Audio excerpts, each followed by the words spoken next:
Firon khuzam seng hayang dai diuna phangaroi ne nungaite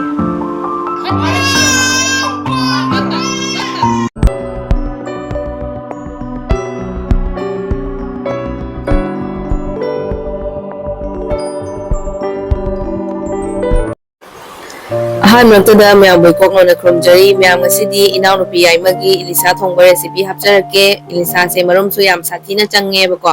ado myam ai se hojik ipam da leiba lae ado hayang hangchit yumda hallani bako nupa mayumda muk hallani ado ngasidi inaw nupi na mana yamna haijaba mongda Elisha thonga ni bako mamangda inaw nupi atomina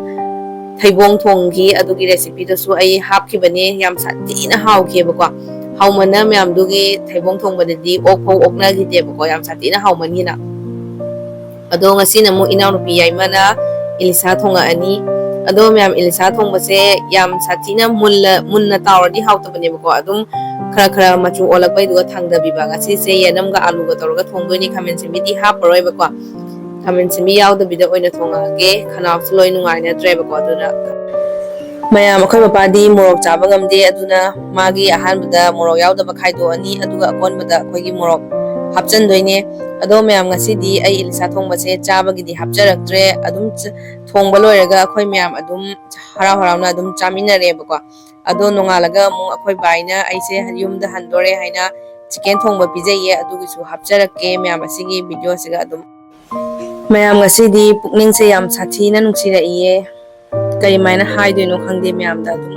pukning se piktharak ba haitare ipam da leiba lae adum mising na hangbane bako kyam kui leidoino kyam kui leigidoino kaina hangbane bako adum pukning se nungsiruba numitana adum pukning se nungsirak bane bako adai nong phadok su husband wife khanar pa matamda adum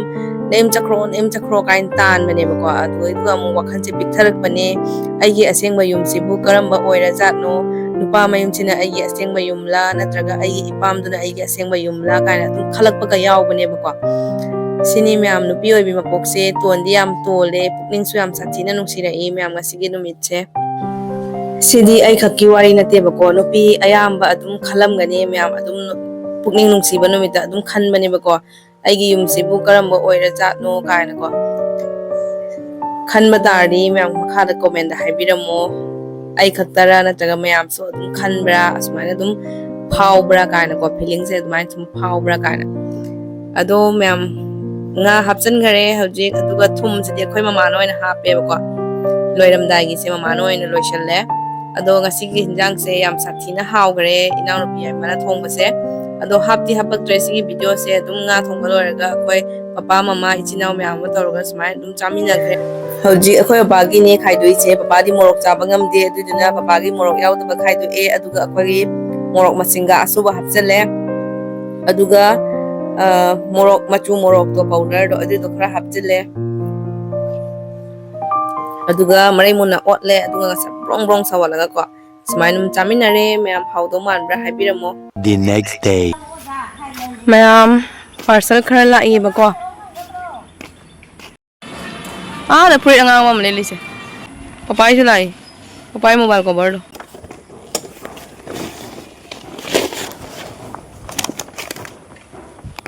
mayam sida lai pot se aigi collaboration tawbagi pot ama ni lakadaba lai bako adu do oi mane na khallure do papa gi oirame bako mobile cover ne papai mobile anobam leire adu dugi mobile cover ama chain bane bako ado horen hangdo yengase punna o akhoi mai parcel lo to nupa mana laktui mane khallure agi nupa se oi leirame red color let pase piram dangai chakhre mana ibudo mandir haraga ulta oina siga leire mama gi na hojik hangjara age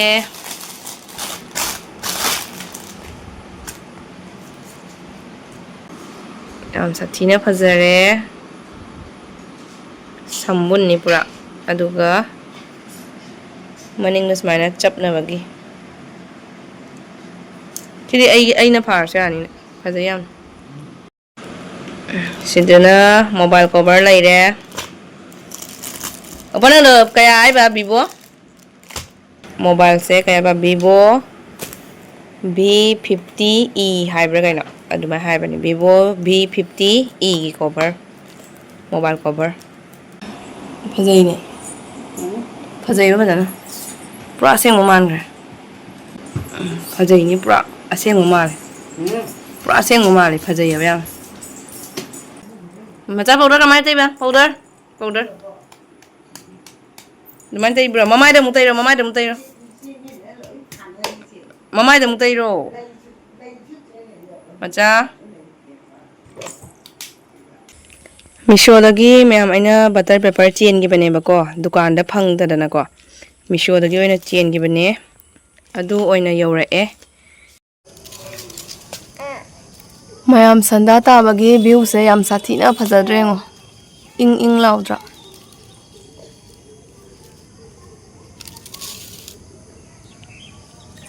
मचानी हाउब्रो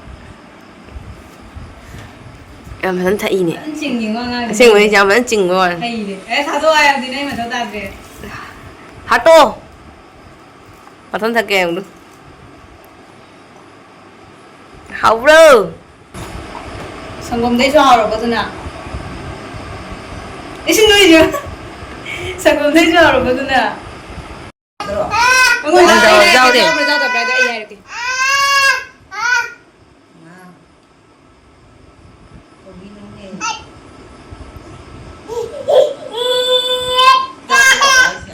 Hết rồi. Hết rồi. Bắt bà. Ấy sao rồi? Piro.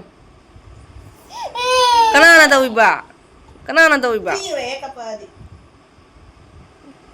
Kappada mo karon mamina pajage hangu. Kai. Iya. De pura lepe tu. Lepa kamu tua.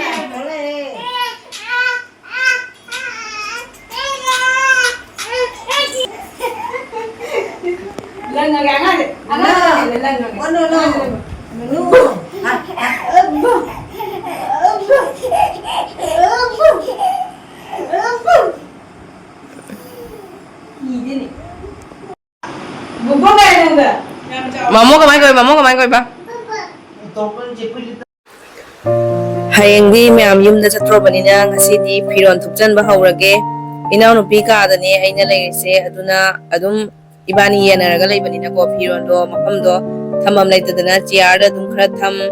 upu da khara tham adum dumainam tawre ba ko do phiron ma'am se loi sila age kyam yamino ngo ina ichanu paga aiga gini ba ko do ichanu pagi sangom powder ichanu pagi ising bottle ma'am se ngo sangom sembagi bottle ma'am se ado ai makhwang na ban ne ko inaw nupi atombina thupiri ye phiron che ai pham yam kuina pham banu ngam de ko ai aduna inaw nupi na thupi bane haudong macha myam chengo ai ga loi tumin ne ba ko ado ai han ni dore wakhan se dum nungai te haudong se chulai hau dore ai na ko charu pa se haudong yam nuksi jai ba ko ado si khudai matek sina mabok na hapirak bane happy bane ichanu pagi ma dum bandra saba khot pada kitang chawra ga chet na baina ko moirang kabi dei matek ne kai hai na ko bono di khangdre so wa bana lore myam aduna ngahak hai mai tha ga mu lei bane wa mandara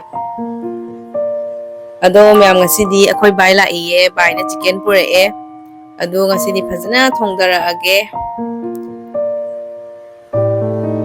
ngasidi aina thongbane bako aide chicken thongba che ichana thonga chabana haujai bako aduna ngasidi ai thongjage haina adumai toroga aina thonge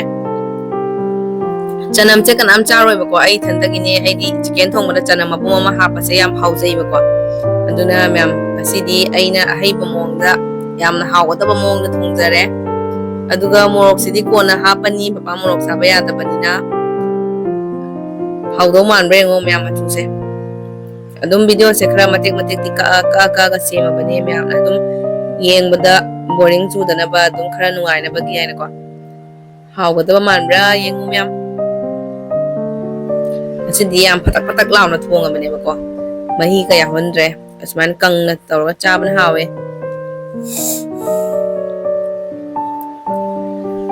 adudi myam charger age